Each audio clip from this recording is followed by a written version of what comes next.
La reinvención no quiere decir convertirse en una persona diferente a quien se es. La reinvención es el proceso de descubrir quién eres realmente, es decir, sacar a flote esos talentos, esas fortalezas, esos recursos, esas posibilidades que están dentro de cada uno y no sabemos que están. También consiste en descubrir cuáles son esos filtros, esas barreras que están precisamente impidiendo eso, que lo descubramos. Por supuesto, la reinvención es un atributo y es una posibilidad que existe en todo ser humano. ¿Cómo se hace? En primer lugar, hay que tocar un punto en la vida que, al menos en mi experiencia, es el siguiente. Es un punto donde dices, hasta aquí. Algo fundamental en mi interior tiene que aflorar.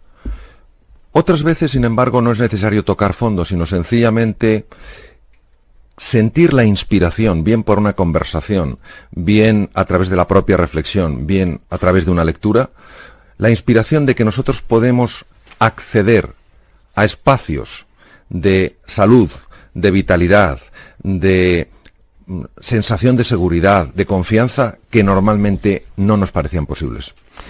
Hay en este país 4.300.000 parados. Muchos de ellos llevan mucho tiempo buscando empleo. 1 millón de familias en España no tienen ningún ingreso. ¿Cómo se reinventa uno en esa situación? Bueno, yo diría que aquí hay que considerar dos aspectos. En primer lugar, yo creo que esto no es solo un problema de esas personas que están en esa situación. Yo creo que es un problema... Y por ejemplificar situaciones complicadas. Puede haber otras mucho más complicadas, desde luego. Yo creo que es un problema de la sociedad en su conjunto. Nosotros, como sociedad, cada uno de nosotros a nivel personal y como sociedad en conjunto, no podemos permanecer indiferentes o estar indiferentes ante esta situación. Es decir, las necesidades de personas que son compatriotas nuestros no pueden pasar desapercibidas para nosotros. Eso por una parte. Por otra parte, creo que es fundamental distinguir lo siguiente. Un problema puede ser muy difícil de resolver y una situación puede ser muy crítica. Por ejemplo, la pérdida de un trabajo y sobre todo si lo han perdido todos los miembros de una familia. Y no podemos hablar de seguridades. En la vida la única seguridad que tenemos es que nos vamos a morir todos, antes o después. Y que no sabemos cuándo. Y que no sabemos cuándo. Lo que sí que podemos hacer es lo siguiente. Frente a un problema complejo, yo estoy llamado a ser de una manera determinada. Si ese problema, como por ejemplo la pérdida de trabajo, me está llamando a tener confianza en mí mismo, a luchar, a llamar a personas y pedirles ayuda, a buscar entrevistas de trabajo, a plantearme nuevos tipos de trabajo que a lo mejor no he hecho, empezar a formarme en un campo diferente, y yo no doy esa respuesta, es decir, no, yo quiero exactamente lo mismo, yo quiero que me resuelvan el problema, entonces no estoy dando una respuesta en base a lo que la vida me plantea. Nadie está diciendo que esto sea fácil, no se puede minimizar el problema. Lo que tampoco podemos minimizar es la talla de un ser humano cuando se le pide que dé lo mejor, porque la historia está llena de ejemplos en los cuales los seres humanos de cualquier condición, de cualquier formación, enfrentados a grandes desafíos, cuando se han sentido apoyados y han decidido creer en sí mismos, han sacado algo especial. ¿Les ha dado la seguridad de triunfar? No, lo que ha hecho es aumentar de una forma drástica sus posibilidades. Pero doctor, sabe usted muy bien que en épocas de crisis las herramientas se oxidan, es decir, herramientas como la voluntad. Bien, todo ser humano tiene un motivo para vivir y tiene que pensar cuál es ese motivo. A lo mejor son tus hijos, a lo mejor es el sueño de que algún día crearás una empresa o crearás un negocio propio.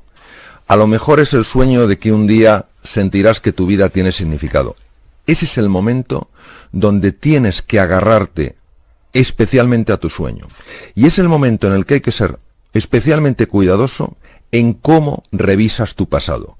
Cuando una persona lo está pasando mal y se siente, pues en esa terminología yo creo que tan clara, ninguneado, lo que tiene que buscar en su pasado no son las veces en las que se sintió igual de ninguneado, sino las veces en su pasado, en las que enfrentado a ciertos desafíos, tuviera 5 años o 50 años, sí que fue capaz de darle una respuesta. Es curioso porque cuando una persona se deja envolver por ciertas emociones, precisamente lo que trae del pasado no es lo que le ayuda a superarlas, sino todo lo contrario, lo que le anula aún más. Los chinos que de esto de mirada interior llevan unos cuantos años de tradición, unos cuantos miles de años de tradición, escriben crisis con dos signos. Uno significa oportunidad y el otro riesgo. ¿Aquí nos cuesta más ver las crisis como oportunidades?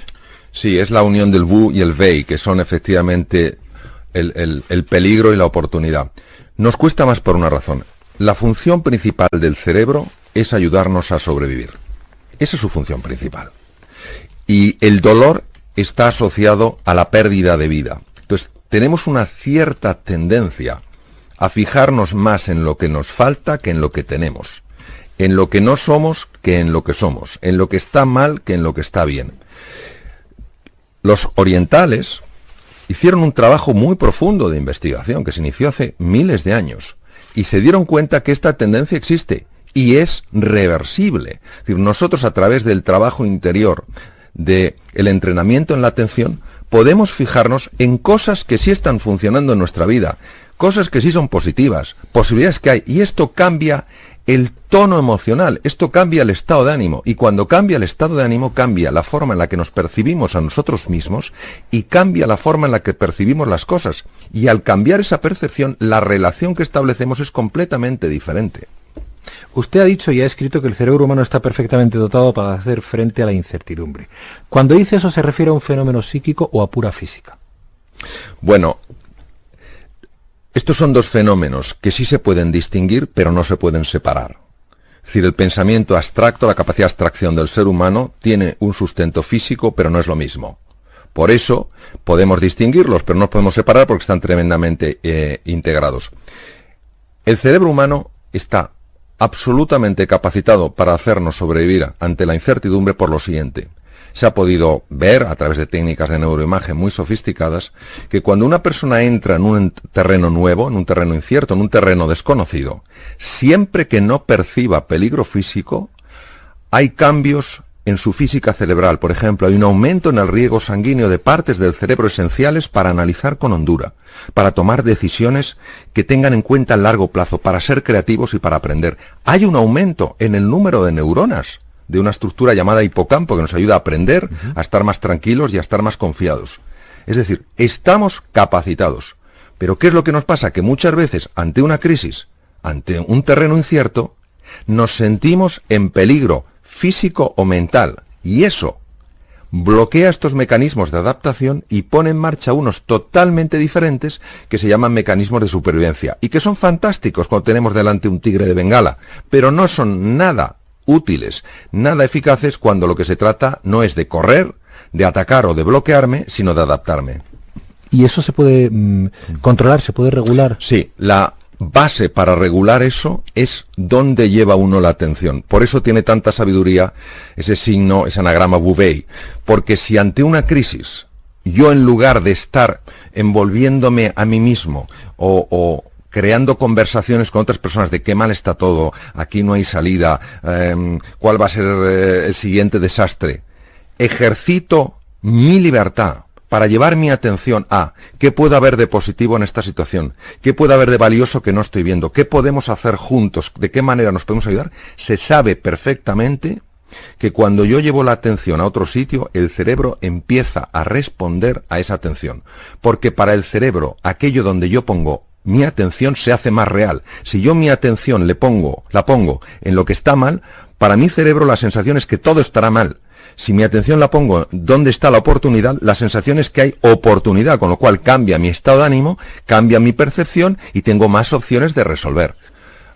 Muchas veces, con nuestra forma de pensar, con el tipo de conversaciones, con el tipo de mensajes que nos mandamos unos a otros, nos estamos entrenando para buscar siempre y para fijarnos de forma habitual en aquello que está mal. Y esto se ve muchísimo, por ejemplo, en un juego de golf. No es porque yo lo practique, pero sí he visto muchos de los elementos mentales. Un jugador de golf que quiere llevar su bola al green, pero tiene delante un obstáculo de agua, lo normal es que se vaya la bola al agua. ¿Por qué?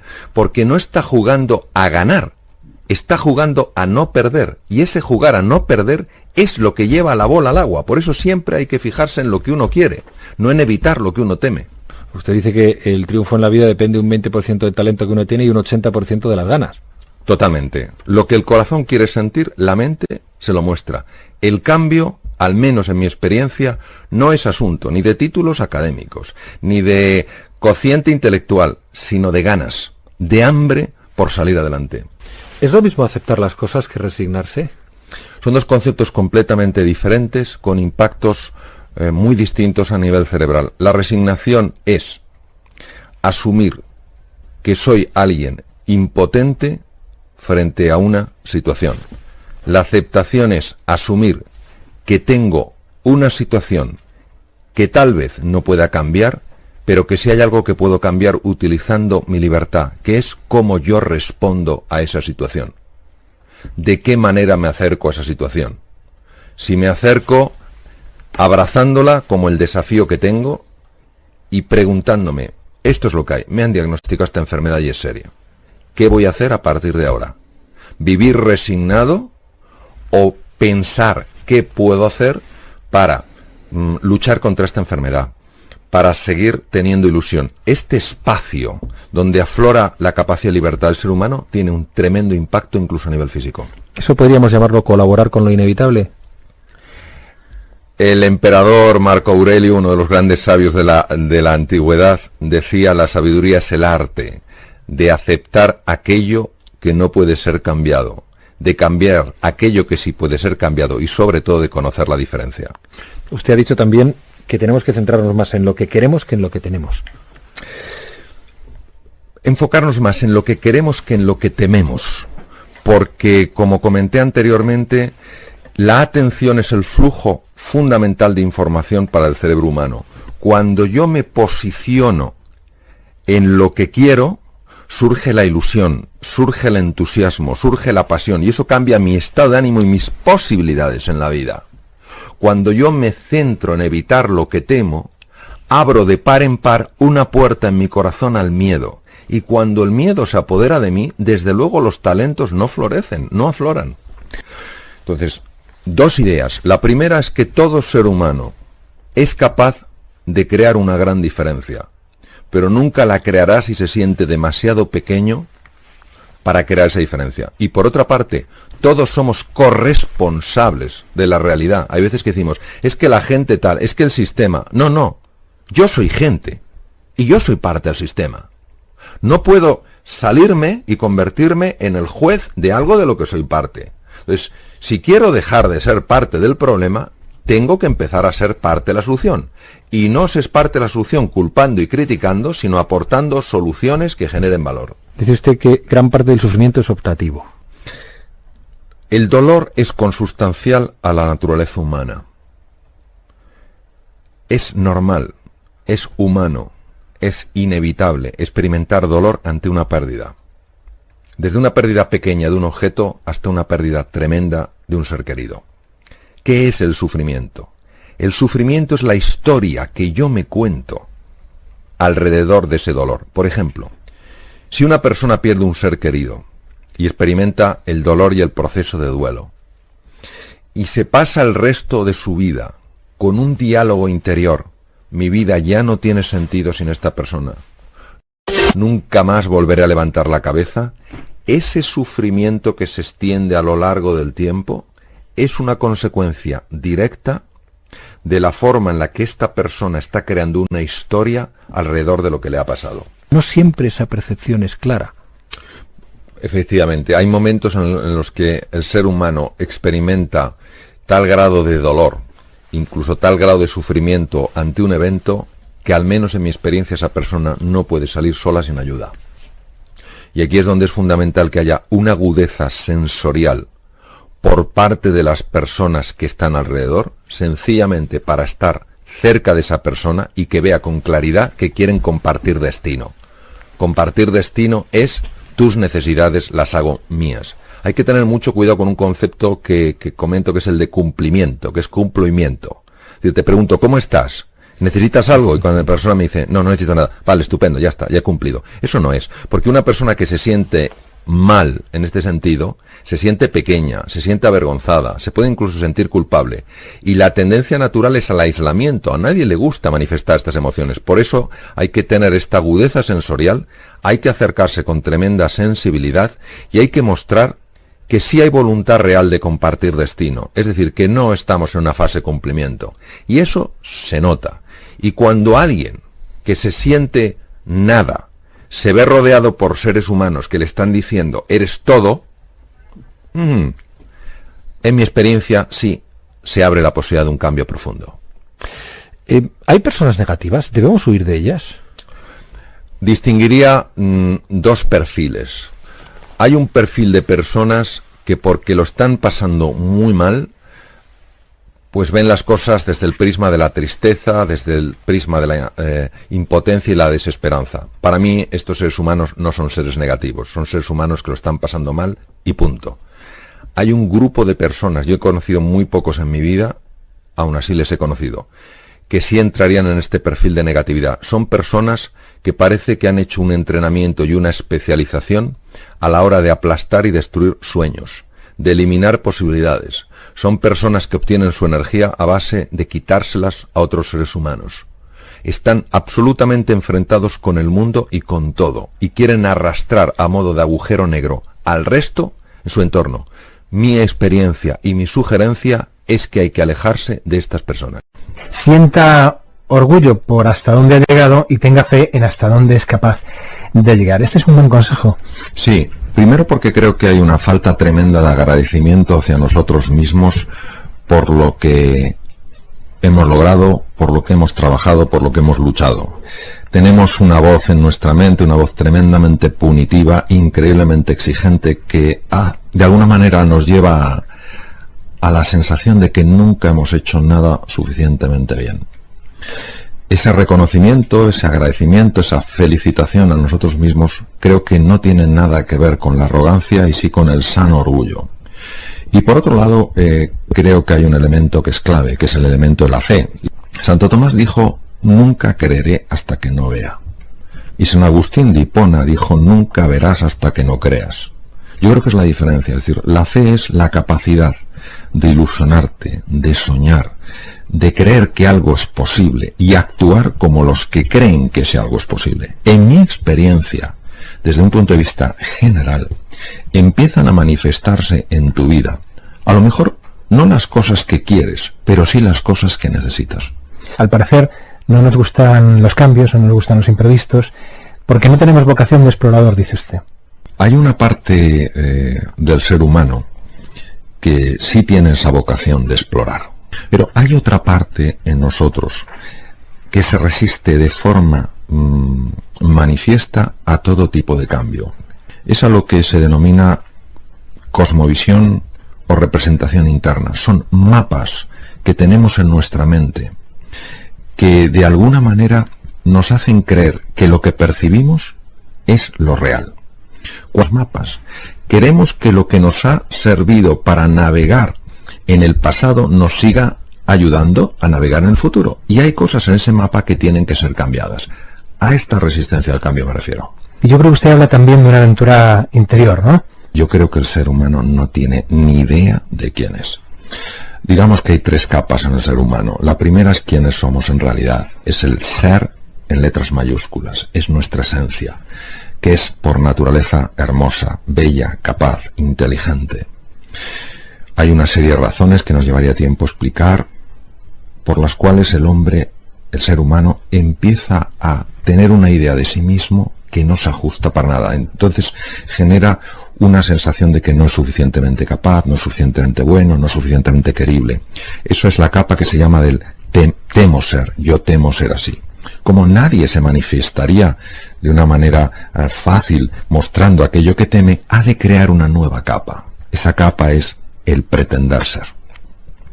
Conocer el ser humano es traspasar esas capas de la cebolla y tocar su esencia. ¿Quiere decirme que es el camino del héroe? El héroe no pensemos que es un ser grandioso, un ser invulnerable. El héroe es una persona que en un momento determinado, cualquiera de nosotros, cualquier persona normal, escucha una llamada. Y esa llamada es adentrarse en un territorio nuevo, en un mundo desconocido. Y a pesar de que no puede controlar ese entorno, da un paso adelante. Empiezan a ocurrir una serie de cosas en ese mundo, empieza a encontrarse con lo que se llama sus ayudas y sus sombras.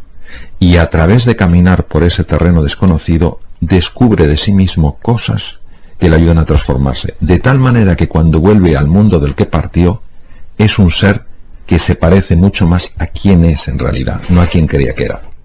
Lo que vemos no siempre es bueno.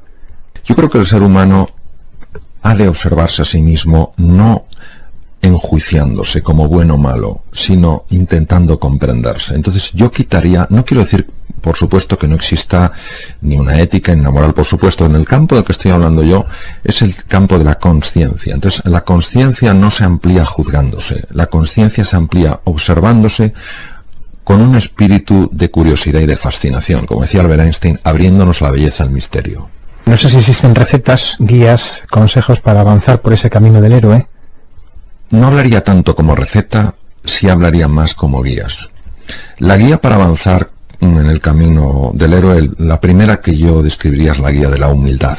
La palabra humildad no goza de especial glamour y sin embargo procede de la raíz latina humus, que es lo que fertiliza la tierra. Yo creo que la humildad es la virtud más importante de todas porque es aquella que nos permite acercarnos a las cosas con la mirada limpia de un niño, sin ir con prejuicios, con ideas preconcebidas, con ideas de se ajusta o no se ajusta a lo que yo pienso, sencillamente abriéndose a la experiencia.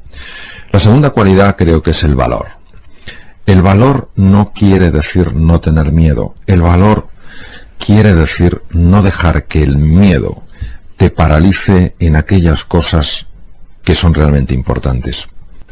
Todo ser humano puede ser un héroe por amor. Entonces, el valor es ese compromiso de dar la cara, de defender aquello que verdaderamente merece la pena que se le defienda. Lo tercero, creo que es un cierto sentido de aventura y de curiosidad.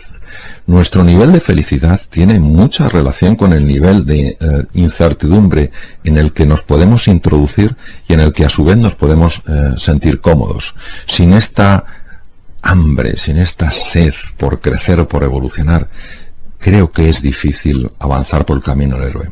Y creo que hay otro punto, para no extenderme más, que es el de la contribución. Yo creo que el camino del héroe no es un camino que se recorre solo. Yo creo que el camino del héroe es un camino que se recorre para beneficiar a otros.